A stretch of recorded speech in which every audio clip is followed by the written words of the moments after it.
Hi, my name is Bethany, educator with Serger Sewing, and today we're going to take the frustrations, the fears, and the myths about sergers and debunk it all. This video is all about building confidence, answering your questions about what a serger is and why you might need one, and just some ways to get familiar with it and overcome those fears. So let's take a deep dive into sergers. Let's start with threading. So your machine may come with 4 different threads to match the tension disc colors.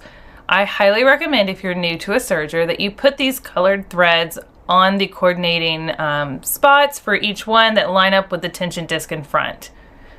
Doing so is going to help you learn which thread does what in your stitch to help you figure out the right tension settings. So if you're ever having an issue with the tension, change the thread color so you can identify which thread is the problem and which tension needs to be adjusted.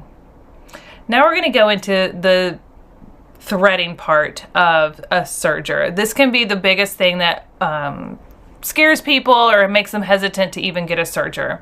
So the first thing I want to recommend is that you set all the tension to 3, to the same number. It could be 3, it could be 4, but somewhere around that mid-range. I had previously been using the serger with a different stitch, so I needed to adjust mine to be the same across the board. Now, the next thing I want to recommend is using the tweezers that come with your serger. It makes threading a serger so much easier. Now you see I laid this thread across there, but it actually didn't fit all the way into the tension disc. You do want to make sure that the threads go all the way into those tension discs. You can see them between there. And you want to take the top and the bottom of that thread and just floss it back and forth for each tension disc to make sure it gets all the way in there. If it's not properly in the tension disc, your thread tension will be off. Now we want to look at the chart on the front of your machine. These are color coded along with the tension disc so you know which thread is going where. The other thing to note at the top is what order you should be threading it. So for this machine, it says that we should thread the red one first, then the yellow, then the green, and then the blue. So you're going to thread your upper looper, then your lower looper, your right needle, and then your left needle. It's really important that you follow the guide. Now every machine is a little different, so be sure you check your manual or the guide on your machine as to which order you should be threading your machine. The next thing to point out is it also tells you exactly step by step how to thread the most common stitches. This first one on the left is a 4-thread overlock stitch, and the 2 on the right are a 3-thread stitch. One is with a wide needle and one is the narrow needle, and you can choose which one you want to use. Today, for example, we are going to use the 4-thread overlock, which is the most commonly used stitch on a serger. The other thing I want to point out is that all of these little components in here that get a little intimidating to thread the upper and lower looper are color coded with little dots, at least on our Serger heavy duty serger that I'm using here. So the red dots go along with the red thread and the yellow dots go along with the yellow thread. And you just follow the little guide. Next, you're going to watch me thread the entire machine, all of the loopers and all of the needles, and it's actually very easy, and you'll see me using that tweezers that makes it very easy to hold and guide your thread in some of these tight spaces.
another thing to point out is these knobs on the side. This is the stitch length, this is your hand wheel, and this is your differential feed.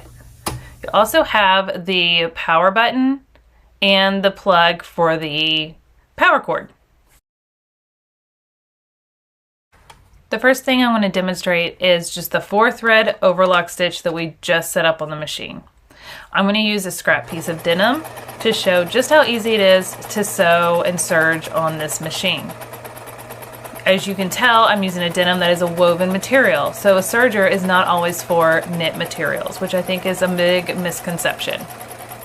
Now let's see what our stitch looks like. This is a beautiful 4-thread overlock. You can see all the different colors. Nothing is pulling or twisting or loose or too tight. It looks absolutely beautiful.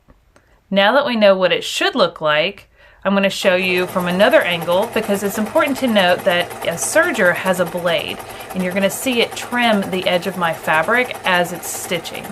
So you want to make sure that you know how much you're trimming off. It helps give you a nice clean edge and a beautiful stitch.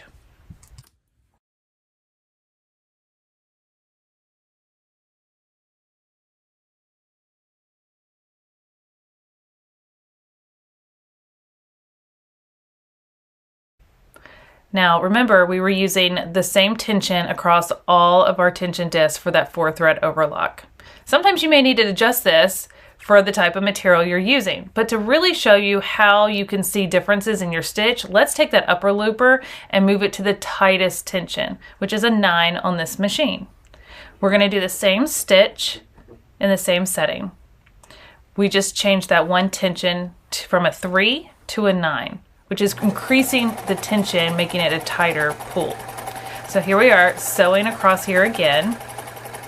And once you get done, you'll be able to see the difference from the first example of how it was supposed to be to this example of how it's a little different. You see how the red, it doesn't go all the way to the edge. It's pulling the yellow thread, which is the lower looper, from the back to the front. Here's how it should look, right? With the yellow on the back and the red on the front. And then the blue and the green are your needles. Here it's pulling that yellow to the front because that red tension is so high. There are times where you might want to do this, but for standard 4-thread overlock, that is way too tight for this fabric. So we're going to change it back down to 3. This time I'm going to take my right needle and I'm going to loosen it all the way down to a 1. So we can see what the difference is if you were to adjust the tension for a needle.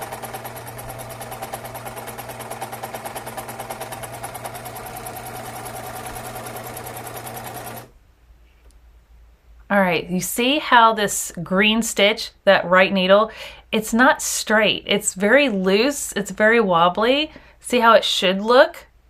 Nice and straight and uniform? That's because my tension is too loose. Playing around with your tension and using different color threads on scrap fabric is going to help you learn how to manage the tension on your machine. Now I'm going to serge across some knit fabric because a lot of people do use knit fabrics on a serger. This is a very stretchy rib knit. I'm sewing 2 pieces together. I showed you just how stretchy it is. I have switched my machine back to the same tension all the way across, 3 all the way across for my 4-thread overlock stitch. The reason we love sewing knits on a serger is because after you've sewn it together, it seals that seam and still allows the fabric to stretch just like you want it to, which is perfect for those stretchy shirts, those lounge pants, pajamas, whatever you want to make, some yoga pants, whatever. It's super comfortable and it's made to last with a serger stitch. Now that I've shown you one of the most common stitches on a serger that's great for construction, let me show you one of those finishing techniques that you can do. For example, you could do rolled hems or flat locking. So for today's example, I'm going to show you flat locking, which is one of my favorite stitches to do on a serger. So I'm going to adjust my tension from left to right. So left is 0. We're going to be removing that left needle. So we're only going to have 1 needle in the machine. I like to leave my needles threaded when I'm removing them so they don't fall down into the machine. Once I have a firm grip of the needle removed, then I can clip my thread. My right needle tension is going to be set to a 1. My red tension, which is my upper looper, is going to be set to a 3, and my right or lower looper, the right one, the yellow one, is going to be set to a 6. That is my tension that I'm going to use to create a flat lock stitch. Once I've removed the blue thread, I'm going to take my fabric, which I'm going to use a denim fabric again, and I'm going to fold it in half. Wrong sides together or right sides together, because depending on which way you fold it, you will get a different result. So this is fun to practice. Along that folded edge, I'm going to line that up next to my blade, but not cutting with my blade. You don't really want to cut on this if you're going to add a decorative stitch down the middle. If you do a little bit, which you'll see me do accidentally here, a little bit came off, that's okay, but you do want to be close to that blade but not actually cut your material. And once we go through the machine, you'll see exactly what's so fun and magical about the flat locking stitch. So now that I have this stitch on the fold, I'm going to open it up and give it a good tug. There you go, really good tug. Sometimes you have to really work with it, especially on a thicker material like a denim. And this is creating a decorative seam across the front of your material. This is the flat lock side, which is beautiful, a nice finishing seam, especially for like jeans. This is the ladder stitch side, where you just have lines that go straight across. So this time, we're going to do it again, and we're going to sew these two pieces together, one that's been flat locked and one that has not. But this time I'm going to do them right sides together so you can see what the ladder stitch looks like on the right side of the fabric. So now we're going to line these up and do the same thing. But since I am doing two raw edges to bring them together, it's okay if you cut the material because you do want a straight edge across here. So we're going to cut a little bit off with our blade on our serger.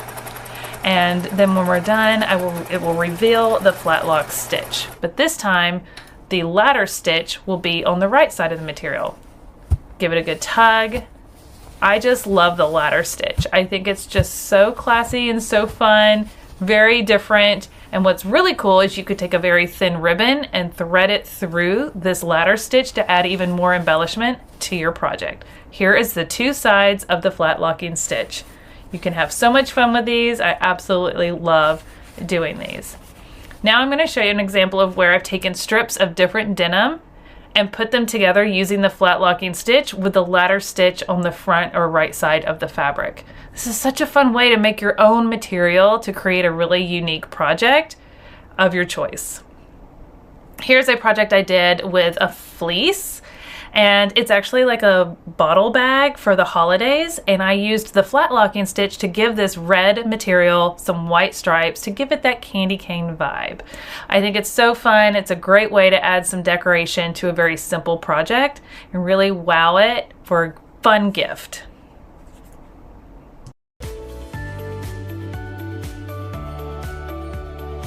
Let us know in the comments what you learned today from this video and what you're excited to try next on your serger. I want to thank you for watching this video and encourage you to get your serger out and start practicing. Let's learn some new techniques together.